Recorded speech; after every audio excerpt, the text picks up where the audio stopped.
আজ বাড়ির ছাদে বসে বসে আমার মনে হচ্ছিল যে সব মানুষেরই কিছু না কিছু ভালো লাগে। তো কারোর সকাল ভালো লাগে, কারোর রাত্রি ভালো লাগে, কারোর বিকেলটা ভালো লাগে, হালকা আলো হালকা অন্ধকার, কারোর বৃষ্টি খুব ভালো লাগে।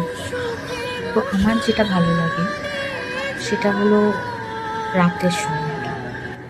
সেই সময়টা এমন একটা সময় যেটা সারা পরিবেশের মধ্যে একটা শান্তি, একটা স্নিগ্ধতা সৃষ্টি করে। আর সারাদিন কাজের পর মানুষের জীবনে কত টেনশন, কত কিছু সারাদিন হয়ে যায়।